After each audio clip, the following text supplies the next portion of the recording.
दोस्तों नमस्कार, सत श्री अकाल और सलाम। जैसा कि मैं आपको कटना की नरभक्षक मैन ईटर शेरनी की स्टोरी आजकल सुना रहा हूं।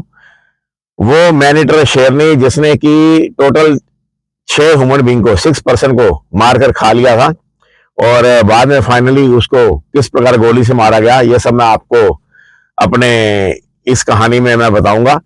और इससे पहले जो मेरा लास्ट ब्लॉग था उसमें मैंने आपको बताया था कि किस प्रकार उसने 4 ह्यूमन बीइंग को मारकर खाया था और उन चारों को मारने के बाद में उसका जो 5वां शिकार हुआ और जो उसका 6ठा शिकार हुआ वो उसकी स्टोरी में आज आपको सुनाऊंगा। और दोस्तों ये जो मैन ईटर शेरनी थी कटना की, इसने जो 6ठा शिकार किया था वो रामदास का किया था और रामदास के साथ में उसकी एक खूनी झड़प हुई थी।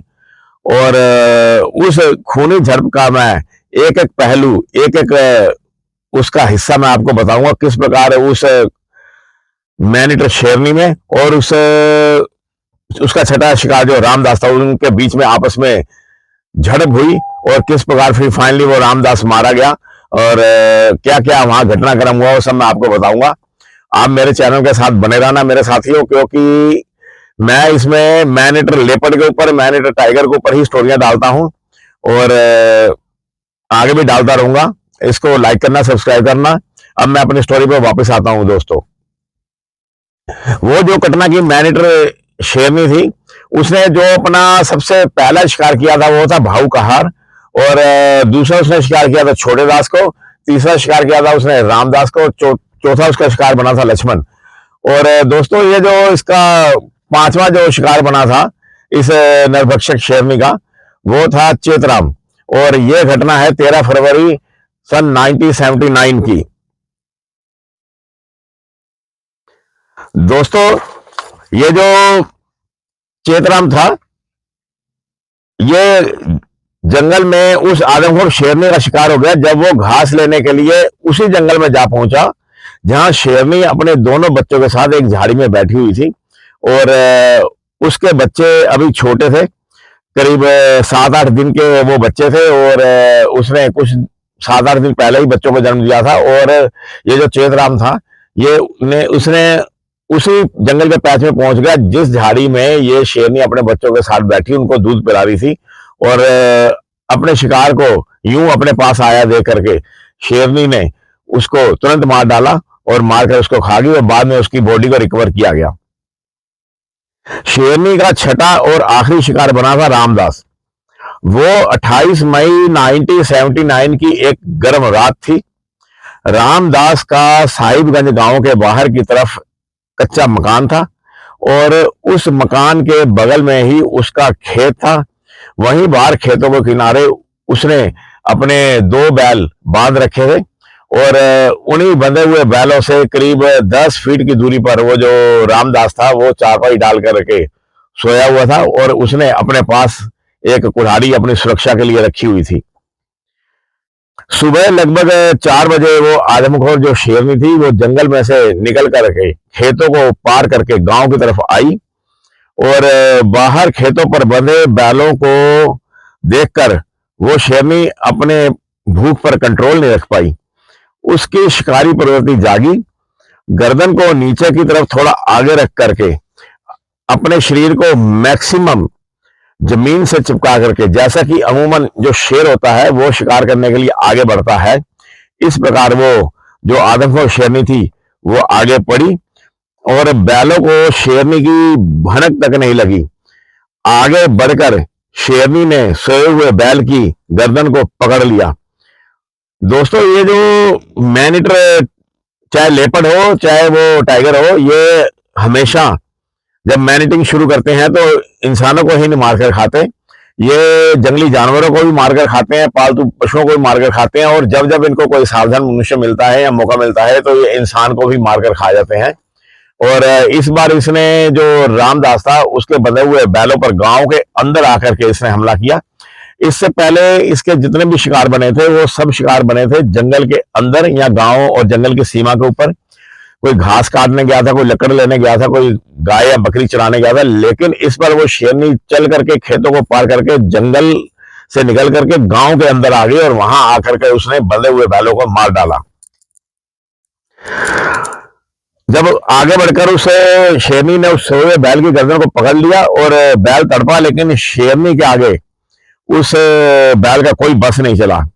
इस धर पकड़ में दूसरे वाला जो बैल था, जो उसके पास में ही वो सोया हुआ था, वो उठकर खड़ा हो गया। खड़ा होकर के उस बैल ने रस्सा उड़ाने की कोशिश में उछल कूद करी और उसके उछल कूद करने से कुछ शोर हुआ और शेरनी का ध्यान दूसरे बैल की तरफ गया और उसने पहले वाले बैल को छोड़ करके उछल कूद कर रहे दूसरे बैल के ऊपर वो सवार हो गई और उस दूसरे बैल को भी नीचे गिराने की कोशिश करने लगी। उन बैलों से करीब 10 फीट की दूरी पर जो रामदास था वो सोया हुआ था।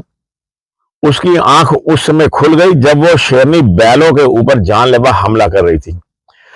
रामदास जो था वो एक साहसी ब्रेव इंसान के रूप में पूरे गांव में मशहूर था। जैसे ही रामदास की आंख खुली, उसने बगल में पड़ी कुल्हाड़ी उठाई और सीधा शेरनी की तरफ लपका। जान पड़ता है रामदास को यह लगा होगा कि यह किसी लेपर्ड का हमला है, नहीं तो शेरनी का अगर हमला वो समझता तो शायद वो ना जाता। लेकिन जैसा कि मैंने आपको अभी पहले बताया कि रामदास अपने साहसी और ब्रेव व्यक्ति के रूप में मशहूर था, तो हो सकता है वो शेरनी को देख करके उस पर हमला करने के लिए अपने बैलों को बचाने के लिए चला गया। जब रामदास अपनी कुल्हाड़ी लेकर के बैलों की सेफ्टी के लिए गया तो उसने, जो शेरनी थी, उसने बैल का गला पकड़कर बैठी हुई थी और रामदास ने शेरनी के पीछे कुल्हाड़ी का एक भरपूर वार कर दिया और दर्द से तिलमिलाकर उस शेरनी ने बैल को छोड़ा और रामदास के ऊपर हमला कर दिया। शेरनी और रामदास के बीच दो साथियों कुछ ज्यादा फासला नहीं था, थोड़ा सा फासला था। अगर किसी भी शिकार के बीच में और शेर या लेपर्ड के बीच में अगर फासला 7-8 फीट का हो तो अमूमन शेर जो करता है वो जंप लेकर के सवार हो जाता है। लेकिन जब 2-3 फीट का फासला रह जाता है तो शेर के पास में इतना स्पेस नहीं होता कि वो जंप ले। और इस केस में जब रामदास के बीच में और शेरनी के बीच में केवल 2-3 फीट का ही फर्क था, तो वो आदमखोर जो शेरनी थी वो रामदास के ऊपर छलांग नहीं लगा पाई और उसने अपने पिछले दोनों पैरों पर खड़ा होकर रामदास की गर्दन को पकड़ने की कोशिश की और अपनी गर्दन को बचाने के संघर्ष में जो रामदास के हाथ में कुल्हाड़ी पकड़ी हुई थी, उसने अपने हाथ अपने गर्दन को बचाने के लिए ऐसे करे और उसके हाथ में कुल्हाड़ी भी पकड़ी हुई थी उस समय में। और वो जो शेरनी थी मुंह खोल करके जब गर्दन को पकड़ने के लिए आगे बढ़ी तो उसके हाथ में उसके मुंह में, शेरनी के मुंह में रामदास की जो कुल्हाड़ी आ गई। दोस्तों, ऐसा होता है कि अगर आपके पास में कोई हथियार आपने पकड़ रखा है, कुल्हाड़ी है या कोई और चीज है, या शिकारी अगर जंगल में पैदल जा रहा है, अगर उसके हाथ में राइफल हो और अगर शेर या लेपर्ड से गुत्थम गुत्था की पोजीशन आ जाए तो वो जो राइफल होती है, अगर उसने राइफल ऐसे पकड़ रखी है तो वो इस तरीके से आ जाती है, आड़ी आ जाती है, ऐसे आड़ी आ जाएगी। अगर वो गोली भी चलाएगा तो गोली हवा में चली जाएगी और कुल्हाड़ी भी अगर उसने, इसी केस में जब रामदास ने पकड़ी हुई थी, वो इस तरीके से आड़ी आ गई। शेरनी के और रामदास के बीच में जब गुत्थम गुत्था हुई, शेरनी ने अपने दोनों पंजे रामदास के इधर रखे शोल्डर पे और जब रामदास की गर्दन को पकड़ने की कोशिश की तो बीच में कुल्हाड़ी आ गई। कुल्हाड़ी का जो हैंडल था वो ही उसके मुंह में आ गया शेरनी के, और कुल्हाड़ी को लेकर के शेरनी पीछे हट गई और शेरनी के वजन व धक्के से रामदास था वो पीठ के बल पीछे जा पड़ा और दूसरी तरफ शेरनी कुल्हाड़ी के हैंडल को इस तरह से उसने चबा दिया जैसे कोई इंसान दातुन को चबा डालता है। क्रोधित गुस्से में भरी शेरनी ने हैंडल को 2 टुकड़ों में कर दिया था। उधर रामदास के जो दोनों कंधे थे वो पंजों से जख्मी हो चुके थे, तो भी रामदास उठा और अपनी चारपाई की ओर भागा जो 5 कदम पर ही थी। एक ही झटके में रामदास ने उस चारपाई को उठाया, क्योंकि उसके पास और तो कोई वेपन नहीं था, कोई हथियार नहीं था, तो उसने उस चारपाई को उठाया। किंतु इससे पहले कि रामदास शेरनी के ऊपर कोई हमला करता, रामदास ने दोनों उसके जो बुनाई होती है चारपाई की, उसके अंदर में अपनी उंगली डाली और इस तरीके से उसने चारपाई को उठा लिया, और उसके जो पाए थे वो शेरनी की तरफ थे। उस समय में शेरनी की तरफ चारों पाए थे, लेकिन इससे पहले कि वो उस चारपाई से शेरनी के ऊपर कोई अटैक करता, शेरनी ने छलांग लगा दी और उसे हमला करने का अवसर ही नहीं दिया। शेरनी के धक्के से पहले रामदास गिरा, उसके ऊपर चारपाई आई, और क्योंकि शेरनी ने इस बार जंप ली थी तो वो चारपाई के ऊपर आ गई, लेकिन रामदास की टांगे चारपाई से बाहर निकली हुई थी, तो शेरनी ने फौरन उन टांगों को पकड़ करके उसे खींचा, और इस बार उसने रामदास को कोई अवसर नहीं दिया और उसका गला दबाकर मार डाला, और गले से ही पकड़े पकड़े पहले वो 30-40 गज तक घसीट करके उसको आगे ले गई, और उसके बाद उसको कमर से उठाकर ले गई। लेकिन रामदास के जो पैर लटक रहे थे वो एक घसीट का निशान लगातार बना रहे थे। दोस्तों, ये जो शेर होते हैं ये अपने वजन से करीब 3 गुना से अधिक वजन को आसानी से ड्रैग कर सकते हैं, और अगर ये अपने मुंह से किसी को उठाना चाहे हवा में, तो अपने वजन के बराबर के वजन को ये हवा में उठा लेते हैं और अपने से 3 गुना वजन को ड्रैग कर सकते हैं। मान लो कोई शेर अगर 200 किलो वजन का है, तो वो करीब 600-700 किलो वजन के एक बैल को आसानी से ड्रैग करके लेके जा सकता है, वो भी फर्श पर नहीं, जंगल के अनइवन सरफेस पर। और आप देखिए कि उसके जबड़ों में कितनी ताकत होती है, कितना फोर्स होता है कि वो अपने दांतों के अंदर से दबा करके, और उसके शोल्डर में कितनी पावर होती है, वो मीलों तक जानवरों को खींच करके ले जाता है, अगर उसको खींच कर ले जाने की जरूरत हो।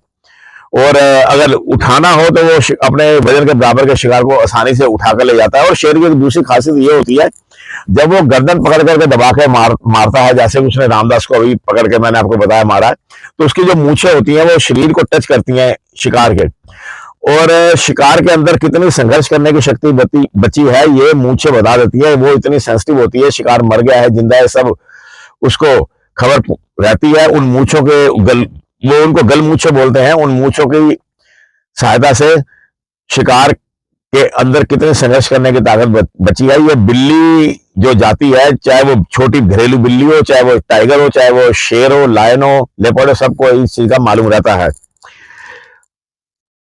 इधर जब गांव वाले सुबह उठे तो लोग बाग घटनास्थल को देख करके हैरान रह गए। फॉरेस्ट डिपार्टमेंट को इन्फॉर्म किया गया, एक खोजी दल, एक रेस्क्यू पार्टी बनी। उस खोजी दल के अंदर शिकारी महेंद्र सिंह की लीडरशिप में, उनकी अगुवाई में 2 हाथियों पर बैठकर घसीट के निशानों का अनुसरण कर पीछा करने लगे। घटनास्थल पर दोनों बैल मरे पड़े थे, और उनके पास एक कुल्हाड़ी जिसका हैंडल 2 टुकड़ों में दांतों से काटकर शेरनी द्वारा अलग कर दिया गया था मिला, और उस कुल्हाड़ी के फलक पर जहां धार लगी होती है वहां पर खून भी लगा हुआ था। अब शिकारी दल को और खोजी दल को ये तो आइडिया नहीं हुआ कि ये खून कहां से आया है, और जो चारपाई थी वो उल्टी पड़ी हुई थी। जैसा कि मैंने आपको बताया था कि चारपाई उठा करके जब रामदास ने शेरनी के ऊपर हमला करने की कोशिश की, तो शेरनी ने जंप मारकर उसको नीचे गिरा दिया, और चारपाई उल्टी पड़ी थी, और उस उल्टी पड़ी चारपाई के नीचे ही रामदास था, और रामदास को वहीं से उसने खींच लिया था। जहां तहां संघर्ष के निशान मिल रहे थे। शेरनी के पिछले पैरों के पगमार्क काफी गहरे निशान बना रहे थे। उसका कारण यह था कि जब शेरनी पिछले पैरों पर खड़े होकर के उसने रामदास के शोल्डर के ऊपर में जब उसने अपने पंजे रखे और उसके गर्दन पकड़ने की कोशिश करी, तो उस संघर्ष में उसका जो वजन था, सारा वजन वो अपने पिछले पैरों पर था। उससे उसके जो पिछले पैरों के जो निशान थे वो नॉर्मल से ज्यादा गहरे निशान बना रहे थे, जिससे जो खोजी दल था, जो शिकारी दल था, उनको ये पता चला कि शेरनी पिछले 2 पैरों के ऊपर भी खड़ी हुई है। घटनास्थल बता रहा था जहां शेरनी व रामदास में भयानक संघर्ष हुआ था। अब जो शिकारी दल था वो शेरनी के घसीटन के निशानों का पीछा करने लगा। शेरनी का अपनाया रास्ता साफ दिखाई पड़ रहा था। जिधर सिर लटका पड़ा था उधर रक्त के बड़े बड़े धब्बे मिल रहे थे। उसके पैरों के घिसटन की एक लीक सी बनी पड़ी थी। रास्ते में रामदास का पजामा व बनियान भी मिली, जो जगह जगह से फटी हुई थी, वह खून से सनी हुई थी। जंगल में करीब 1 किलोमीटर कटना नाले के साथ साथ वो शेरनी गई थी और एक घनी झाड़ी के बगल में शिकारी दल ने उसके भोजन में विघन डाल दिया। जब शिकारी दल वहां पहुंचा तो जान पड़ता है शेरनी वहां पर भोजन कर रही थी, रामदास की शरीर को खा रही थी। और जब शिकारी दल ने उसके भोजन में विघन डाल दिया और जब शिकारी दल वहां पहुंचा तो उनसे 200-300 गज आगे एक काकड़ ऐसे बोल रहा था जैसे उसे बोलने का दौरा पड़ गया हो। साफ दिख रहा था कि जो शेरनी है वो शिकारी दल को देख करके उनको भांप करके काकड़ को परेशान करती हुई आगे चली गई थी। जहां शेरनी ने भोजन किया था वहां चारों तरफ उसके पगमार्क बैठने के निशान बने हुए थे। चारों ओर हड्डियों के टुकड़े बिखरे पड़े थे। यह उसके द्वारा मारा गया छठा मानव शिकार था। शिकारी दल अपने साथ एक चारपाई मचान बांधने के लिए साथ लेकर के आया था। दोस्तों ऐसा होता है, अगर आपको या शिकारी दल को पेड़ के ऊपर मचान बांधनी हो तो उसके लिए पेड़ों की डालियां काटनी पड़ती हैं, एक सरफेस बनाना पड़ता है जिसपे शिकारी दल बैठ सके और उसको काटने में टाइम भी लगता है और बांधने में वक्त भी लगता है। तो मचान बांधने का सबसे आसान तरीका ये होता है कि मचान को, जो चारपाई को है, उसको 2 पेड़ों की डाल के ऊपर में उल्टा रख दिया जाए और उसके चारों पैर ऊपर रहे और उस चारों पैरों को चारों तरफ भी रस्सी या कोई लकड़ बांध दी जाए ताकि बैठा हुआ शिकारी दल नीचे ना गिर पड़े असावधानीवश। और उस चारपाई को बांध करके और उसके ऊपर शिकारी दल बैठ जाता है। इस प्रकार एक जल्दी जल्दी में मचान बना ली जाती है। इसीलिए जो शिकारी दल था वो मचान बांधने के लिए साथ में चारपाई को भी लेकर गया था। रामदास की बॉडी को रिकवर करके उसके परिजनों को सौंप दिया गया और उस झाड़ी के पास जहां शेरनी अपने शिकार का भोजन कर रही थी वहां आसपास कोई पेड़ नहीं था। वहां से 100 गज की दूरी पर एक गूलर का पेड़ था। उसकी डाल पर करीब 20-22 फीट की ऊंचाई पर चारपाई को रस्सियों से बांधकर जो शिकारी महेंद्र एक दूसरे फॉरेस्ट गार्ड के साथ हाथी की पीठ पर से होकर के पेड़ को ऊपर चढ़ गए और मचान पर जा बैठे और रस्सी को लटका करके राइफल ऊपर खींच ली गई। और जब मचान बांधी जा रही थी तब जो दूसरा हाथी था, एक हाथी के ऊपर तो शिकारी महेंद्र बैठे थे और उसकी सहायता से वो मचान पर चढ़ गए और जो दूसरा हाथी था वो लगातार मचान के चारों ओर चक्कर लगा रहा था ताकि शेरनी का ध्यान मचान की तरफ ना जाकर के उस हाथी में ही उलझा रहे। जो यह शिकार ये जो शिकार होता है यह शेर और मात का ही खेल होता है और इसकी सफलता इस बात पर डिपेंड होती है कि शिकारी कितनी खामोशी से मचान पर बैठा है तथा मचान को बांधते समय कहीं शेर ने तो नहीं देख लिया।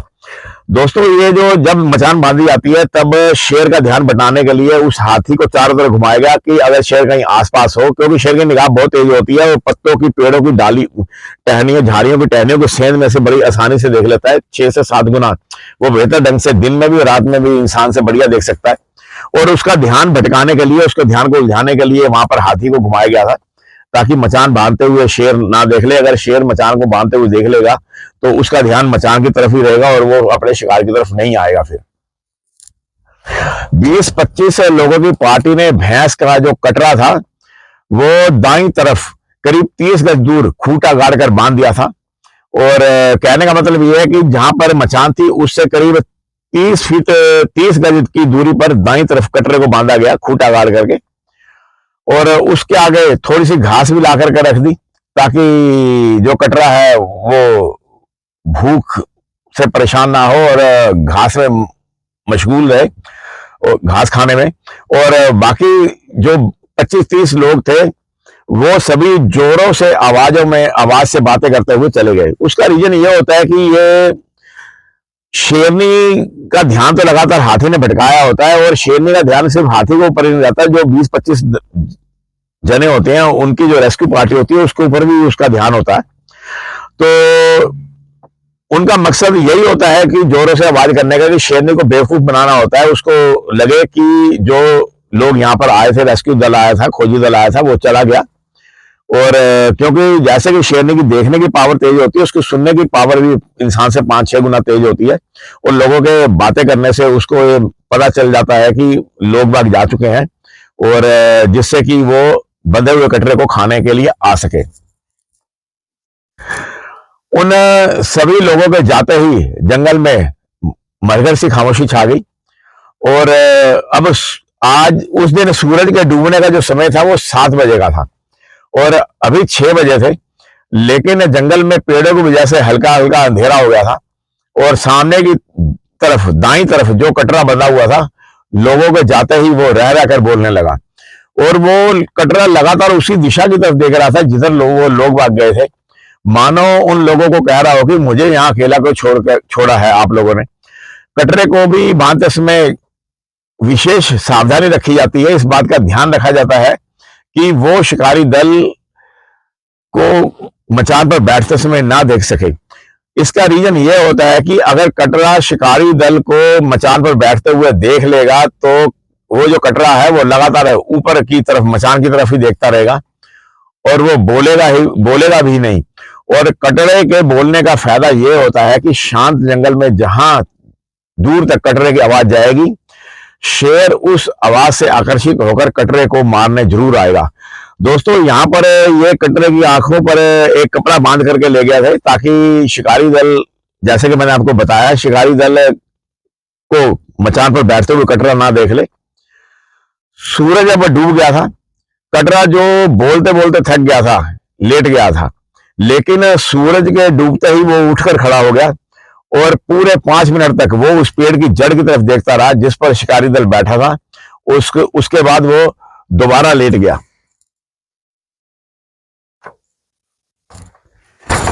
दोस्तों, ये जो मेरी स्टोरी है वे 20-22 मिनट की हो गई है और इसमें इसके बाद क्या घटनाक्रम हुआ और वो शेरनी शिकार पर आई या नहीं आई, और अगर आई तो वो शिकारी दल के द्वारा गोली से मारी गई या आसानी से मारी गई, ये सब मैं आपको अपने अगले ब्लॉग में बताऊंगा। और अपना ख्याल रखना मेरे दोस्तों। नमस्कार, सत श्री अकाल और सलाम दोस्तों।